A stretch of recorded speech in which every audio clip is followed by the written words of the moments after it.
I want to welcome you to today's presentation in our science communication webinar. Today's presentation is about the North Carolina Bird Atlas Project, people count, birds count, a guide to increasing awareness and participation. Our presentation is by John Carpenter. John is our Eastern land birds biologist in the Wildlife Diversity Program in the Wildlife Management Division. And John, I appreciate you being here today to make this presentation. And with that, I'll turn it over to you. All right. Thanks very much, Dr. Cobb. Appreciate the opportunity to talk to everybody about this project. So I know several have heard about the Atlas through some discussions I've had with mostly staff, I think, in the Wildlife Management Division. There still seems to be a lot of unknowns about it. People have heard of the Atlas, but they're not sure how to participate or contribute to it. So my goals for this talk today are to give a little bit of background on the Atlas and its objectives and current status, but to really focus mostly on sort of explaining in more detail how you can help us achieve our objectives through participation. And I'm confident that each and everyone here watching today can contribute, and sometimes even in more than one way. So again, yeah, focus on ways to participate, and this is going to include submitting data through eBird, which is an online data submission portal that we use for the project. I'm also going to use these things here. I think people recognize this barcode here, or QR code, hoping to try and streamline some things. So most people who have a smartphone, you can just turn on your camera and hold it up to this code, and it'll bring you right to the website that I'm trying to share with you.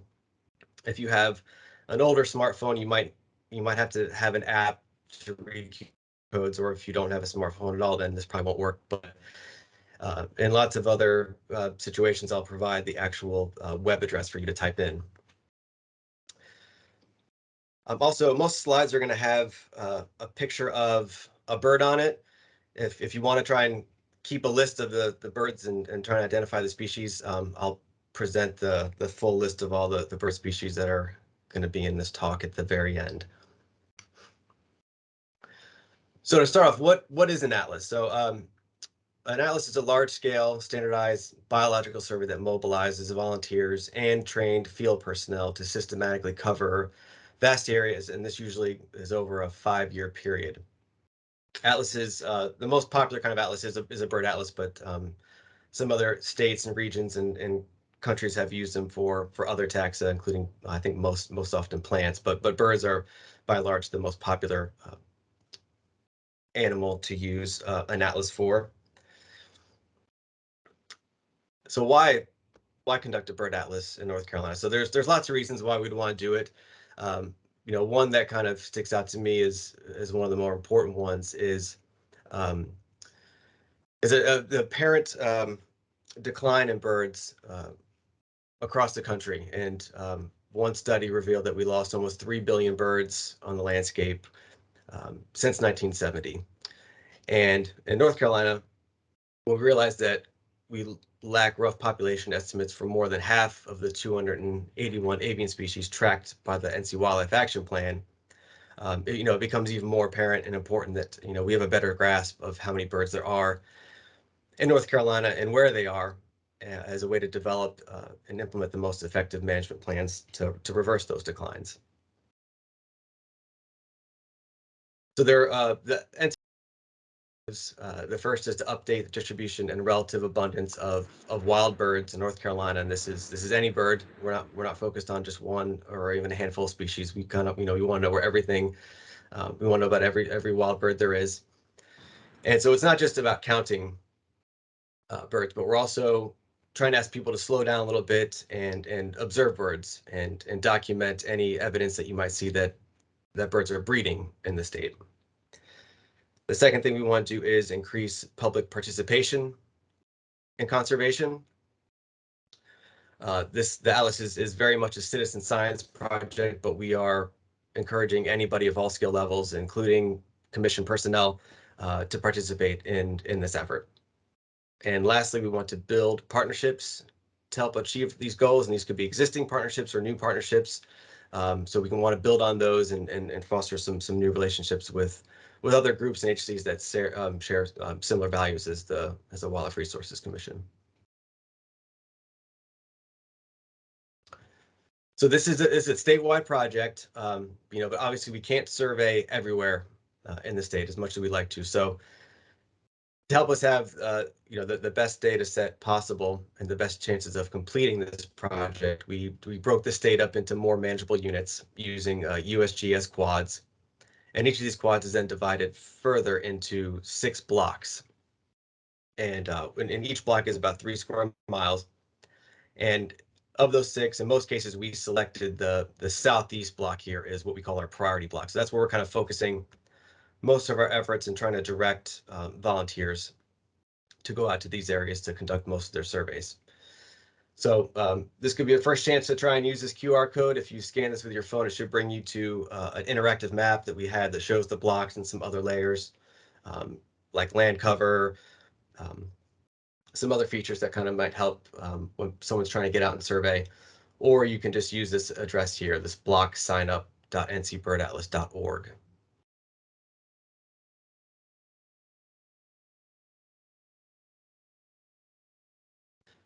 So I'll discuss this concept of priority blocks a little bit more. So priority blocks are kind of where we are focusing a lot of our effort. And but I want to make clear that we're accepting data from anywhere in the state. So don't feel like you have to be within one of these blocks or find out where a block is.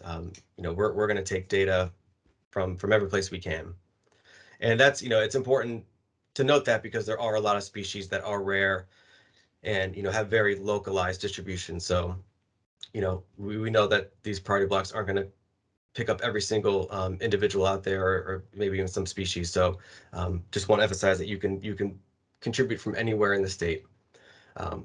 We're collecting data, nearly year round, but we are kind of focusing on spring and summer and winter seasons.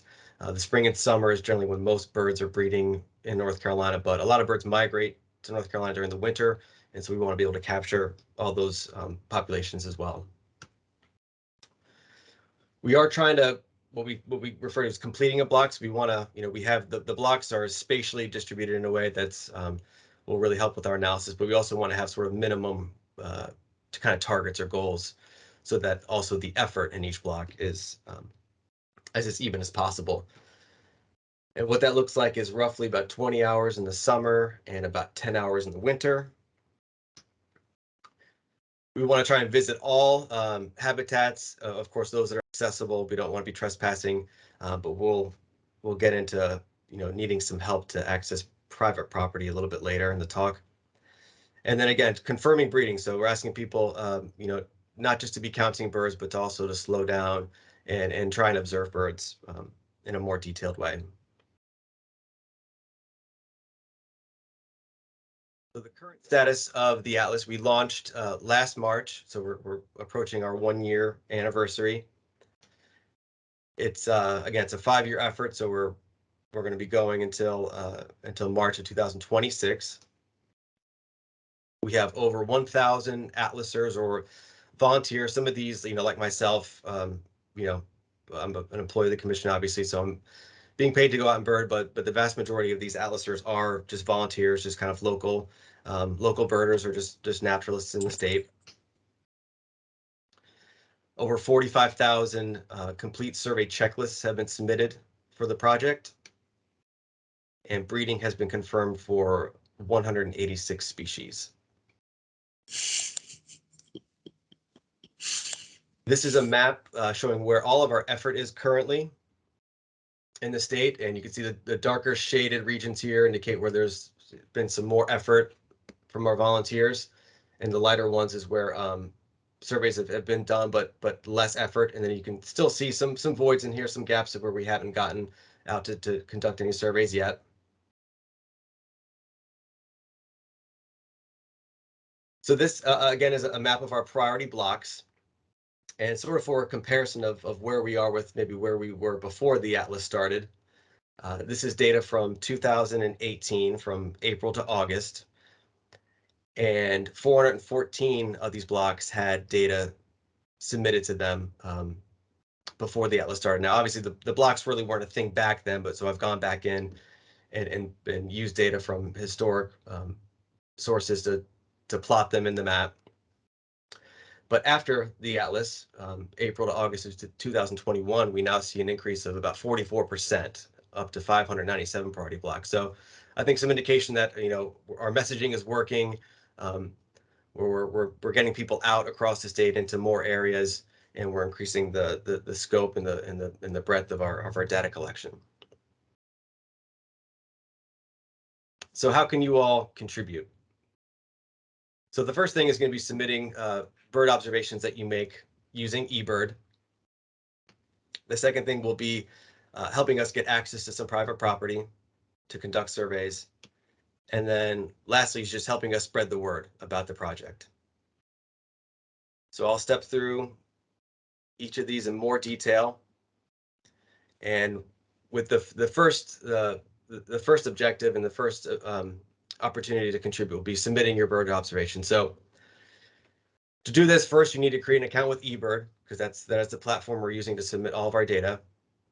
So I'll give you a moment here just to either use your phone to scan this QR code or to visit www.ncbirdatlas.org.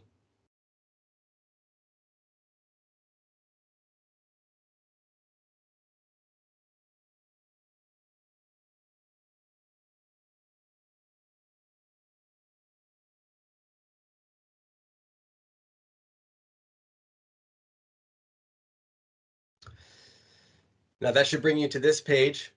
If you do not have an account already, you can just click on this Get Started button here. If you do have an account, you can click the menu and it'll bring you here to where you can sign in, enter your username and password. If you do not have an account, then I'm sorry, you're gonna have to create another account with another website, but I feel like this is a good purpose. So just enter in your name. You can choose a password or username and a password, and your email address. I would recommend probably using a personal email address just in case you at some point happen to leave the commission. So I'll give you all a few minutes to hopefully get an account set up.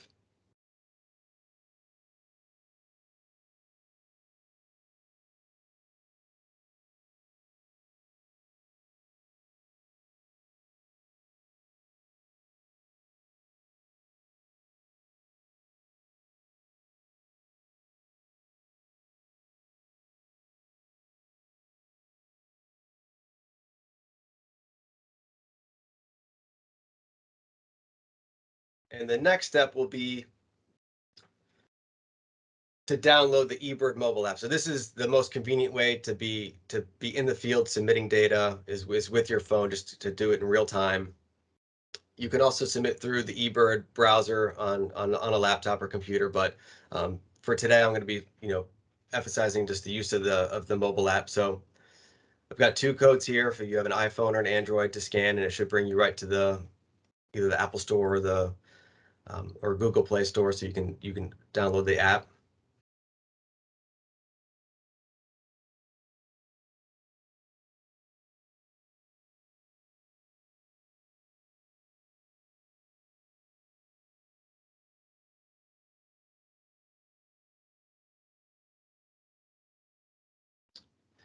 And the next step we're going to have you do is to change what we call the data portal to the North Carolina Bird Atlas.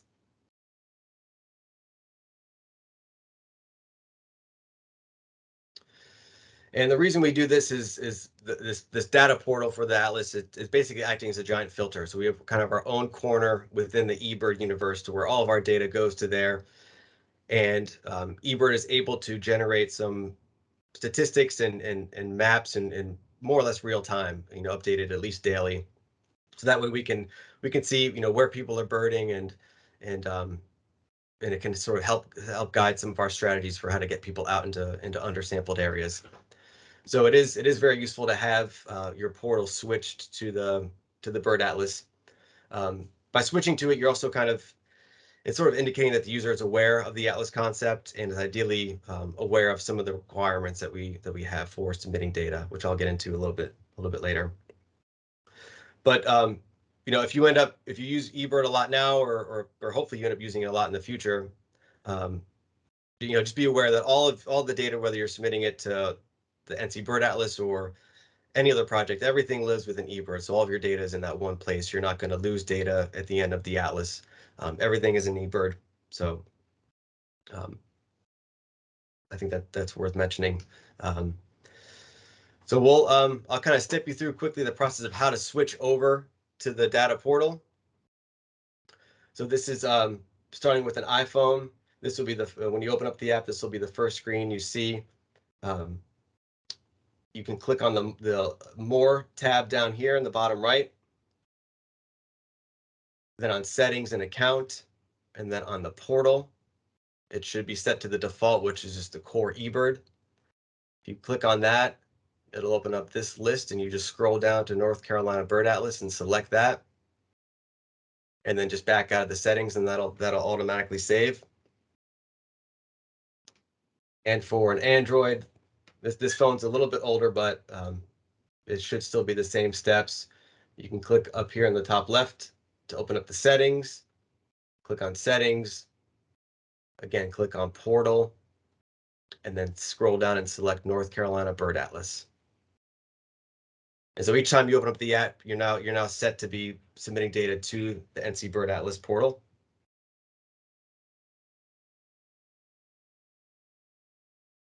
So there are basically two types of surveys within eBird and Atlasing, and we kind of use the word checklist synonymously with survey, and those are what we consider to be a complete checklist, and this generally involves either a stationary or a traveling kind of protocol. So either just sort of standing in one place, observing birds, or moving. We don't recommend driving in a car or cruising down the ICW in a boat real fast, but usually walking or even sort of canoeing or kayaking sort of slowly down a river. And the other type of survey is what we call an incidental survey.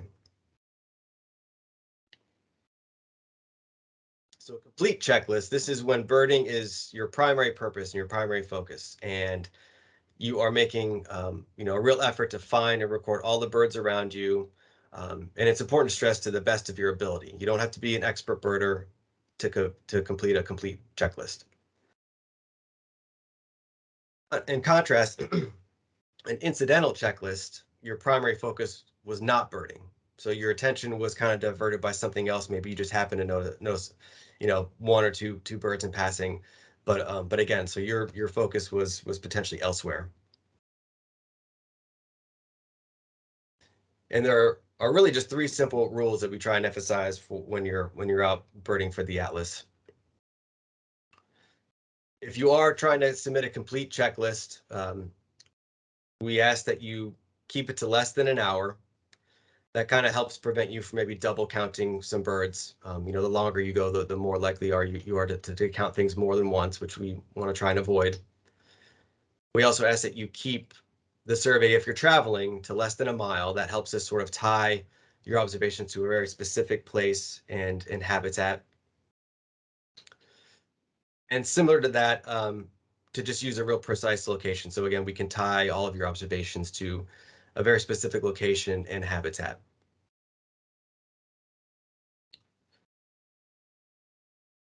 So I'm going to go through kind of an example of submitting a checklist, and I'm going to start with and kind of focus on the incidental checklist. I think this is, a great option for people that are in the field but just have other things they're working on. I think a lot of our field staff are out, marking a boundary of a new game land or installing a new boat ramp, and so they're just distracted with other things. But they may encounter a bird, and so if you know what it is, we want to know what it is too, and we want you to submit that to the Atlas. It could be used with encounters of just one species and one individual, or you can do it for several species and several individuals. So let's say, in this example, you're out, we'll stick with the idea of somebody out, say, marking a boundary of a new game land, and you kind of look across the river and you see a bald eagle sitting in a tree. You'll open up your eBird app. It'll auto generate the date and the time that you're starting. If you're new to using the app, this record track option might be disabled. And essentially what that does when you turn it on, it will actually record the path that you're taking while you're moving. I generally recommend leaving that on. I always do, but if your battery is running really low, it's probably best to turn that off because it will drain your battery. And then just you can just click Start Checklist. And so it'll bring up this screen and have a list of all the bird species that are likely to be occurring in that area where you are. If you click up here in the top left of that screen, it'll open up a map to show where you're located. If you have a good enough of a cell reception, it'll even open up with satellite imagery. And hopefully you can see these grids here. These are the block boundaries. Unfortunately, eBird doesn't label them right now or identify the priority blocks. So all of the blocks within the state are displaying now, but it at least shows you, if you are inside of a block or not. You can close that out and return back to this screen. And in this example, you can just start typing in the name of the bird you saw. So in this example, it was a bald eagle. Here I'm using this 4-letter alpha code, which for most species of bird have two names or 2 words in their name. Like for bald eagle, you just type in the first 2 letters of each word, but you could just start typing the full name out and it'll eventually find it for you. You can click on this little plus button here to add 1 eagle observed.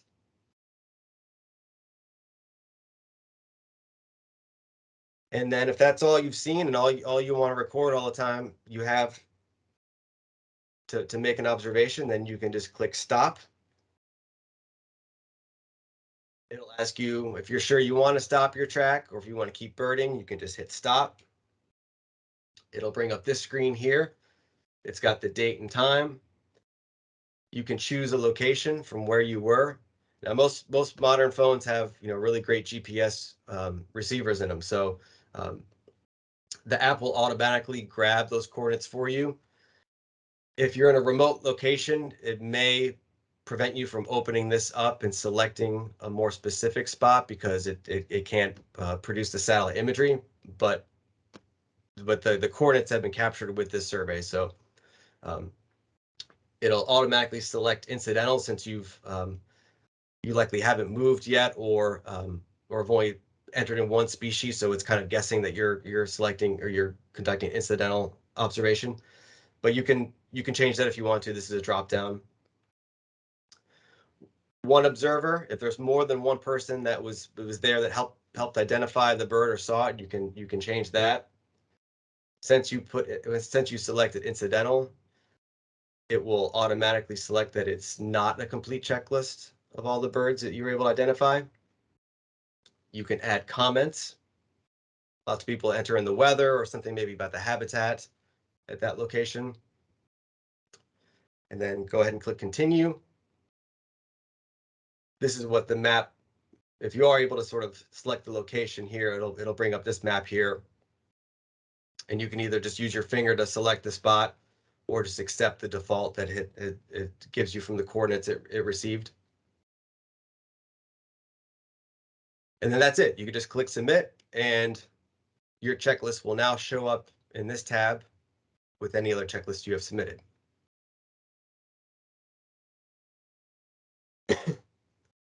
So let's say that as you're standing there, you see the eagle take flight and head over to this tree here with this big, what looks like maybe a nest in it. You're not sure. And you get your binoculars out or a spotting scope and you get a better look. And now you see that there's 2 eagles in that nest. So if you have the time, I would encourage you to just go back to that checklist. You can go to your submitted tab here, click on the checklist you just submitted. It'll give you the brief sort of breakdown summary of what it was, you can click edit here, the bottom right. There's this check mark with the number of species that were included in that survey. Click on that. You can go back and change that 1 to a 2. You can include any other details about what you're seeing with that observation if you'd like to, but you can certainly leave that blank. And as I described earlier, we are interested in sort of breeding behavior with birds in this study. So this breeding code, if you click on this, it'll open up a list of several options here. Some of them are pretty self-explanatory, some are not, but you can visit our NC Bird Atlas website to learn more about that. Or there's this little icon here. If you have internet connection, it'll bring up a more detailed description of what these codes mean.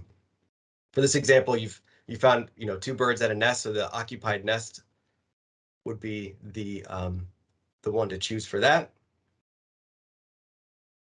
And then just click submit. Just go through that process to exit out of that observation, and everything will be saved. Now I was describing these priority blocks and how you can see where you are with the map in eBird, but sometimes if you don't have reception, it could be hard to open that up. So we do have some other resources to help you identify where you are in respect to priority blocks. And again, you don't have to survey within a priority block. We're taking data from anywhere. But if you want, you can scan this code. It'll open up a KMZ file that you can use in Google Earth. You do need to have Google Earth installed on your phone and probably Google Drive. But we'll share the link to this KMZ file at the end of my talk, so you can download that to your computer if you'd like.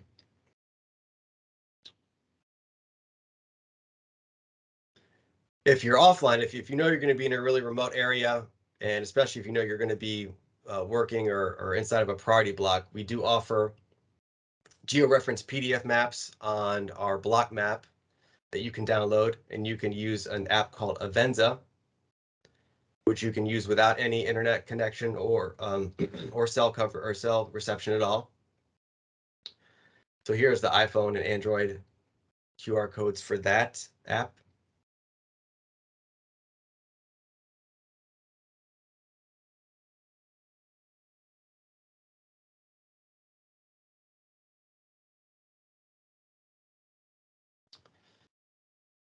So the second way to contribute is access to private property. So far, we've been out trying to seek permission to get onto as much property within our priority blocks as we can. Here's a breakdown of where we have received permission so far. So the vast majority of property is federally and state owned. Not surprisingly, that's we don't need necessarily permission to go on our game land, so that's kind of the easiest places to get permission to go to. But we also have been submitting permits to national forests and national wildlife refuges to conduct surveys on their property. But we have been reaching out to timber companies, LLCs, or corporations, nonprofits like land trusts, and even just smaller properties that are owned by just small families, small family farms and forests. And we've had, I think, a lot of success with getting access to some properties within our priority blocks. But if we compare that to the number of acres that we either have not gotten a response from or have been told no, or we can't contact everybody, then you see sort of the disparity between property where we do have permission and where we don't. And so over half of our priority blocks, we don't have any permission at all to survey on land. And so we're kind of, we're limited to surveying from roads, which, there are lots of habitats and lots of opportunities to survey from roads, but, we are looking to get into as many habitats as we can. And it's also from a safety standpoint, having people surveying from road shoulders is not the safest thing. So we are making a real effort to seek permission to get onto private property and to help enhance our data collection off of roads. So to do this, we're kind of asking to limit permissions to just priority blocks. Again, we kind of need to be able to focus our attention in those areas. But for anybody that's out, talking with landowners or getting on private property, we'd really appreciate you just mentioning the atlas and sort of our objectives for the project, and seeing if it's somebody be interested with having, either a skilled, trained personnel technician from the commission come out there, or possibly even, a vetted and dedicated volunteer. And we have, lots of resources for you to hand out. We have brochures and stickers. We have pencils, and we even have some permission forms that you could leave with the landowner that they can send in at a later time if they need, some time to think about whether or not they want to have somebody come out, and then they could just mail that back to us at a later date.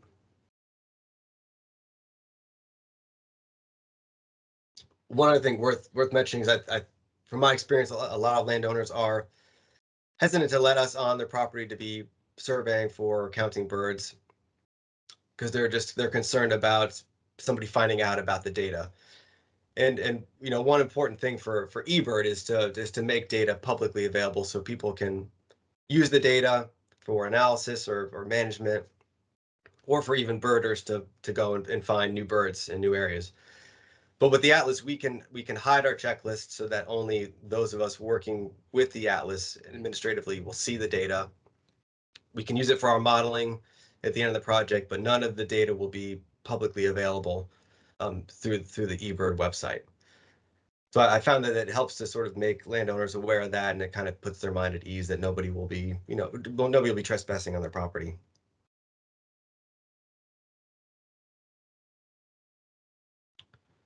And the final way we could really use some help with this is just to help spread the word about the project.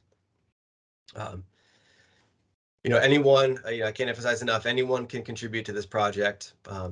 That's, kind of hardcore birders or listers, just backyard bird watchers who like to watch birds coming to their feeder, hunters, anyone who enjoys, wildlife or the outdoors, anybody can contribute. The Atlas, several people on our committees are hosting webinars and starting to lead some bird walks. So we're trying to, have resources out there to help people feel more comfortable and learn more about the project, and we'll be having more of that coming soon.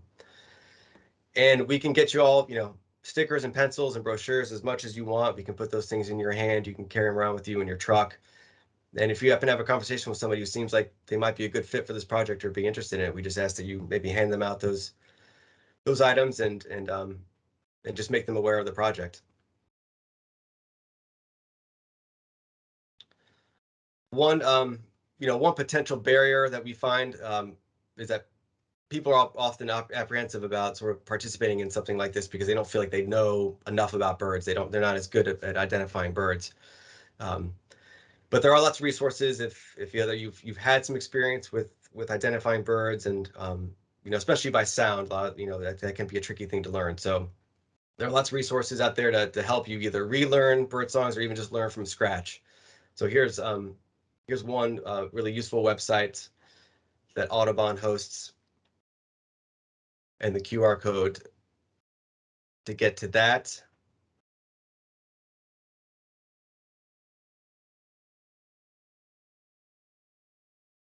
Another website is called Larkwire, and this tries to sort of gamify bird identification, both by visually and by song. I think they have some free resources on the website. There is an app as well. I believe you have to pay for the app, but there is some free content.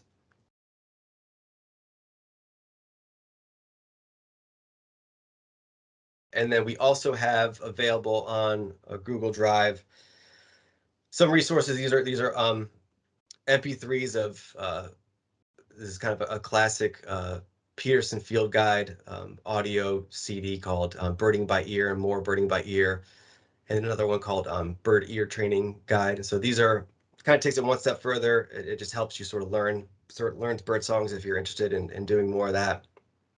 And I'll post this link in the chat at the end of the talk.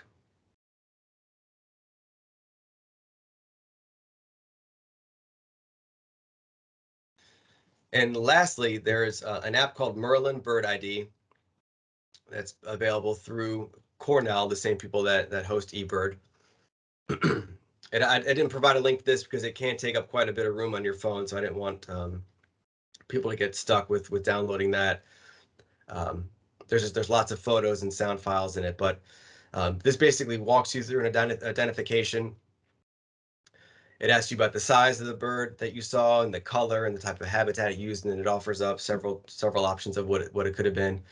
They even now have an option where if you can get close enough to a bird where when it's singing and you can record it with your phone, you can upload that audio file and it'll give you a list of possible species it could be. And if you're able to get a photo, it can do the same thing. You can upload that photo. So this is kind of the future of identification. It may put some of us out of a job soon, but it is super helpful. It's worth mentioning that you shouldn't just take the suggestion, the top suggestion they give you as being the absolute correct identification. So, but use it as a guide. It's a great starting point to help narrow down the choices. And another thing worth mentioning is we try and encourage people not to guess. If you're not sure what the bird is, what species it is, that's okay. eBird has several selections that you can use, more generically to try and sort of label what you're seeing. I think a lot of people know what a seagull looks like or a hawk. So you could just say, I saw a hawk species, but you're not sure which species it was. And you could do the same for lots of different types of birds, sparrow and warbler. And I wouldn't say this is a catch-all, but it's a wide net where you can just say it was a passerine or it was some kind of small songbird that I saw flying by, or I heard it singing, or I saw it perched in a tree or a shrub. And so that way we still, it gets people kind of in the mode of wanting to learn more about birds. It gets them using this app and contributing data. And they don't feel the pressure of having to know what every species is. We want to know everything from the most common species to even the more rare and difficult ones to find. So we want to learn about everything. Just knowing the abundance of birds in an area at a specific time, a specific location is still very useful information for us.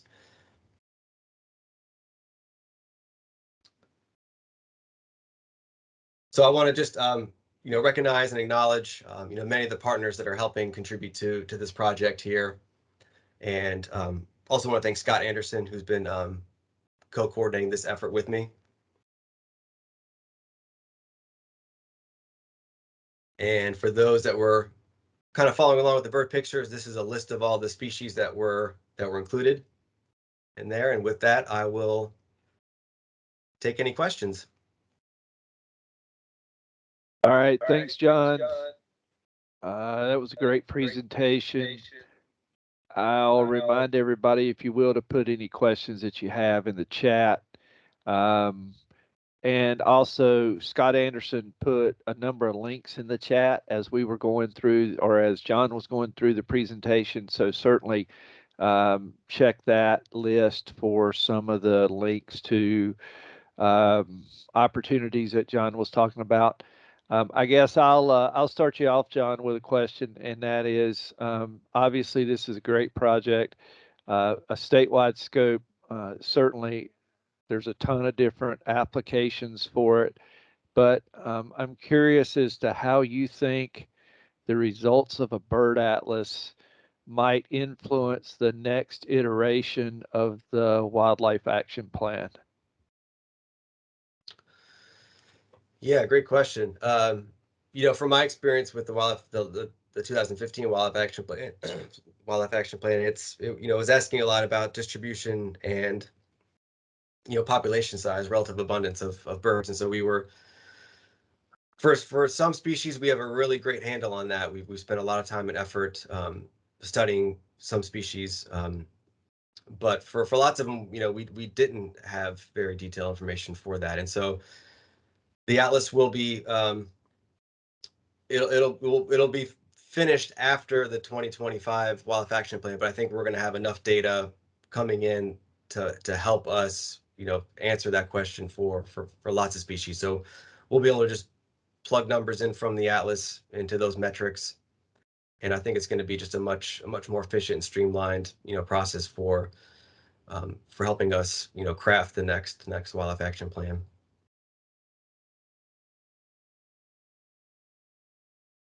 All right. Let me ask you another question. One of the things that you pointed out towards the end was the need to get additional access to private land. And obviously, we've got a lot of employees, both wildlife, fisheries, law enforcement employees, and others across the state. Um, what's the best way for somebody if they look back at the map that you had, or if they go to the website and look at the priority blocks, and if they identify, okay, well, I know this particular landowner in this priority block, and I think I could make this happen. Is it better for them to just get in touch directly with you, or how's the best way for them to go about doing that?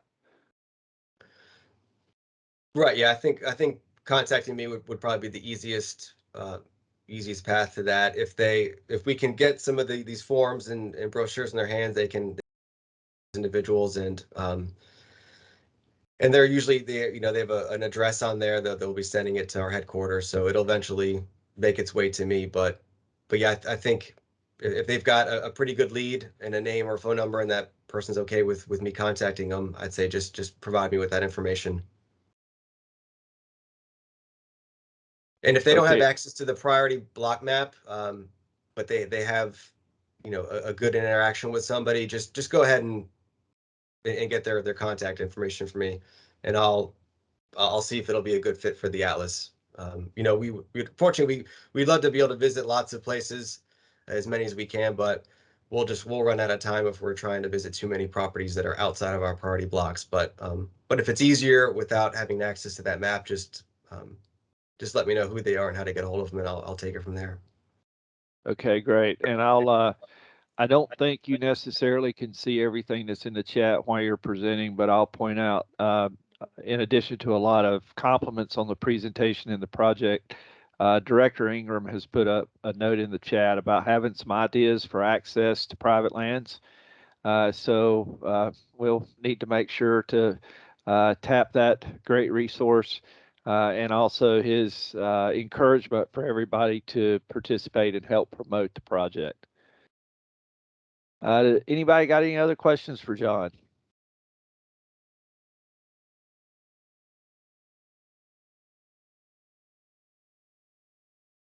All right, with that, I don't see any more coming in, John. I'll thank you again for the presentation. Thank you and everybody for all the hard work and dedication to not only get this project off the ground. I know it was definitely a process, but it's one that's resulted in something that's going to have a huge application for our agency and for conservation across the state for a very long time. So my compliments. Thank you again for the presentation. Thanks to everybody who logged in, and I hope everybody has a good rest of your day. All right. Thanks, everyone. Bye.